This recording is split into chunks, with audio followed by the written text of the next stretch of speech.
बिस्मिल्लाहिर्रहमानिर्रहीम। इस लेक्चर में हम हिस्टोग्राम से रिलेटेड ग्राफ बनाएंगे। हिस्टोग्राम क्या चीज़ है? पहले तो हिस्टोग्राम में डेट्स मेंशन होती है, हिस्ट्री मेंशन होती है, यानी हिस्ट्री किससे रिलेटेड है? डेट से, ईयर से, मंथ से, टाइम से रिलेटेड हिस्टोग्राम होता है। और हिस्टोग्राम भी बार ग्राफ का सेम सिमिलर चीज़ है, लेकिन बार्स में हम सेपरेट बार्स की फॉर्म में वो खड़े हो जाते हैं, लेकिन हिस्टोग्राम में हम बार्स को एक बार को दूसरे के साथ मिलाते हैं। अब क्या करना चाहिए? इस पहला क्वेश्चन जो है exercise 10.2 grade 9 general maths arts Federal Board of Intermediate for Education. Draw a histogram to represent the frequency table in each of the following. Like this is age, this is a question age and frequency. Age या years में 0 से 19, फिर 20 से 39, 40 से 14, 59, 60 से 79, 80 से 89। अब इन question में ऑलरेडी ये ग्रुप डाटा है। ग्रुप डाटा मतलब ये वो डाटा होता है जो क्लासेस ऑलरेडी बनी हुई होती हैं, फ्रिक्वेंसीज उसके सामने लिखी हुई होती हैं। यहाँ पे कोई नंबर्स नहीं दिया हुआ, कोई डाटा गिवन नहीं दिया हुआ कि बहुत सारे नंबर्स हो, उसमें से हमें पहले फ्रिक्वेंसी फाइंड आउट करनी हो, क्लासेस बनानी हो। ऑलरेडी ये खुद ही क्लासेस बनी हुई होती हैं।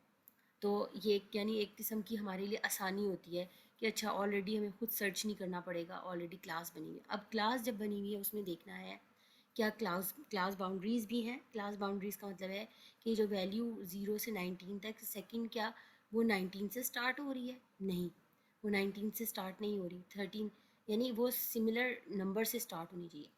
इस क्लास बाउंड्रीज इस क्वेश्चन में दो तरह से बन सकती हैं। एक या तो 0 से 20 तक नंबर ले लें, फिर 20 से 40 तक ले लें, फिर इसी तरह जैसे कि इस क्वेश्चन में बताया गया 40 से फिर 60, 60 से 80, 80 से 90। और एक वो तरीका जो मैंने आपको बताया था कि 20 में से 19 माइनस करें, 1 आएगा, 1 को डिवाइड करें 2 पे 2 के साथ, तो आपके पास आएगा 1/2।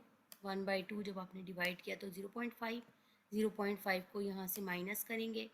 अब ऑलरेडी क्योंकि यहाँ पे अगर माइनस करेंगे तो वो माइनस में चला जाएगा, तो इस सिलसिले में इस क्वेश्चन में जब हम -0.5 करेंगे तो क्या आएगा? -0.5 आ जाएगा। और कभी क्लासेस माइनस की फॉर्म में नहीं आती, इसी वजह से यहाँ पर हमने ये लिया है, यानी 0 से 20 और 20 से फिर 40। हमने 1/2.5 को ऐड और सब्ट्रैक्ट नहीं किया, जो कि हम बार ग्राफ में कर रहे थे। आई होप कि यहाँ आपको ये बात समझ आई होगी। ठीक है, अब नेक्स्ट जो है, नेक्स्ट वाले में आपने ये करना है कि जब आपकी क्लास बाउंड्रीज़ बन गई, क्लास बाउंड्रीज़ के बाद हमने फ्रिक्वेंसी लिखनी है, और फ्रिक्वेंसी के बाद आपने ग्राफ पेपर ऑलरेडी यहाँ पे ड्रॉ हुआ है, बना हुआ है। हमने फ्रिक्वेंसी कहाँ पे लेनी है? वाई एक्सिस पे। अब फ्रिक्वेंसी हमारे पास है वाई एक्सिस पे, और एज जो है वो हमारे पास एक्स एक्सिस पे है। अब एज के लिए हमारे पास वैल्यूज़ हैं, हम इक्वल लेंगे 0, फिर 10, 20 है, फिर 40 है, फिर 60 एंड 80, यानी लोअर क्लास बाउंड्रीज लेंगे।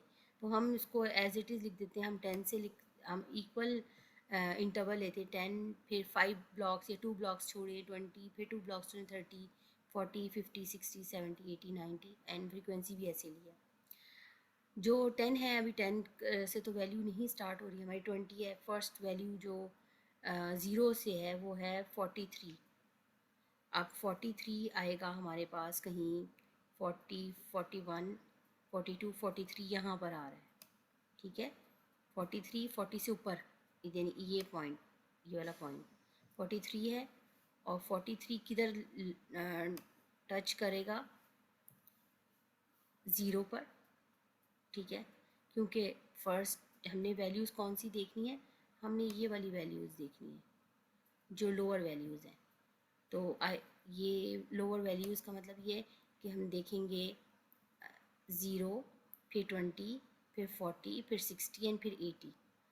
अब हम देखते हैं 43 को अगर 0 के साथ किया तो वो यहाँ पे ग्राफ आपका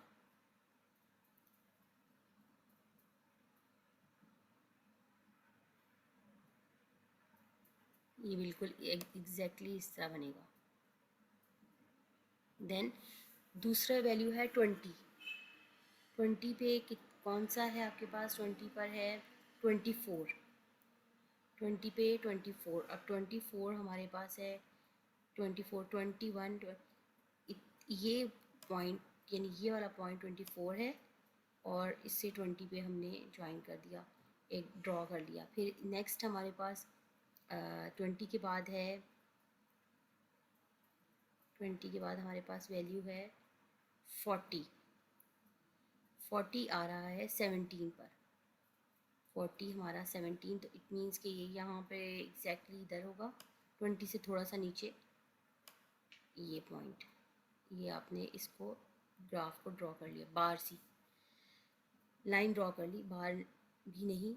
ओके, फिर 60 को आपने 10 के साथ करना है, ये 10 के साथ आपने इसको कर दिया, लाइन ड्रॉ कर दी। और देन लास्ट 8 को आपने 6 के साथ करना है, 80 को। अब ये जो लाइंस हैं, यानी ये लाइंस पहले आपने ड्रॉ करनी है, ये लाइन इधर एक्सटेंड की और फिर ये लाइन, आप लाइंस एक्सटेंड करते जाएं। जब लाइन एक्सटेंड करते जाएंगे और ये साथ जुड़ता जाएगा, जहाँ गैप आ रहा है वहाँ पे आपने क्या करना है, आपने उस गैप को फिर लाइन ड्रॉ करके कर देना है। एंड देन फिर ये 80 का आगे 90, और फिर एक लाइन सी ड्रॉ हो जाती है जो इनके मिड पॉइंट्स को बन के मिलती है, वो एक लाइन ड्रॉ करती है, that is called histogram. Graph की ये शेप है। इसी तरह क्वेश्चन नंबर अगर एग्ज़ाम में आ जाता है आप लोगों को, तो आई होप कि इससे रिलेटेड क्वेश्चन आप इजीली कर सकते हैं। ठीक है, क्लास बाउंड्रीज़ बनानी इसमें ज़रूरी होती है, क्लास बाउंड्रीज़ के बगैर आप आगे काम नहीं कर सकते, हिस्टोग्राम की तरफ नहीं जा सकते। क्लास बाउंड्रीज़ बार ग्राफ में भी इंपॉर्टेंट है, क्योंकि कॉन्टीन्यूटी चाहिए होती है, कॉन्टीन्यूस डाटा चाहिए होता है। एक कॉन्टीन्यूस डाटा के लिए हम क्लास बाउंड्रीज़ करते हैं।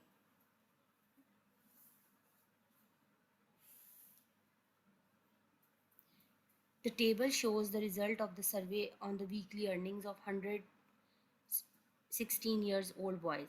वीकली आपके पास अर्निंग है और फ्रिक्वेंसी है।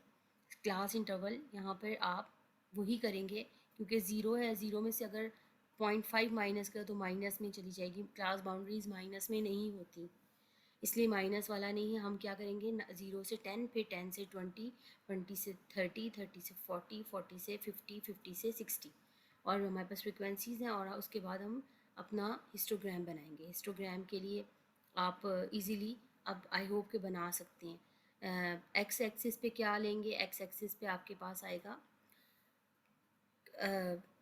बाउंड्रीज आएंगी 0, 10, 20, 30, 40 एंड 50। देन और फ्रिक्वेंसी आपकी वाई एक्सिस पे आएगी, और आप उन पॉइंट्स को, उन पॉइंट्स लेंगे, उनको उनकी लाइंस ड्रॉ करेंगे और लाइंस को फिर ज्वाइन करते जाएंगे। हिस्टोग्राम में हर बार दूसरी बार के साथ ज्वाइन होती है, जुड़ी हुई होती है, ज्वाइंट फॉर्म में होती है। बार ग्राफ में अलग अलग बार्स खड़ी होती है, जैसे सेपरेट बिल्डिंग्स खड़ी हुई है ना, अलग अलग बिल्डिंग्स खड़ी हुई हैं। लेकिन अगर एक जॉइंट बिल्डिंग है, उसके सब पार्ट्स बने हुए हैं, उसकी फर्स्ट ब्लॉक बना हुआ है, फिर सेकंड बना है, फिर थर्ड बना हुआ है, लेकिन वो साथ साथ आपस में किसी ना किसी तरह लिंक्ड है, वो हिस्टोग्राम को शो करते हैं।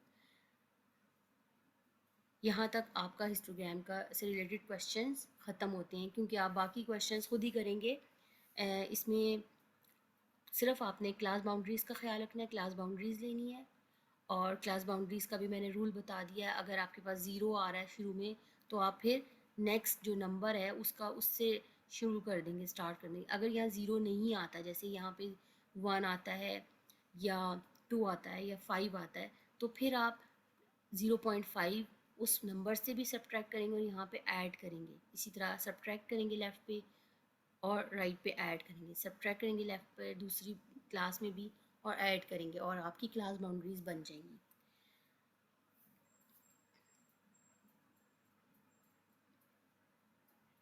चैनल को लाइक करें, सब्सक्राइब करें और शेयर करें। और कोई भी डिफ़िकल्टी हो तो मुझे डायरेक्ट आप ईमेल कर सकते हैं।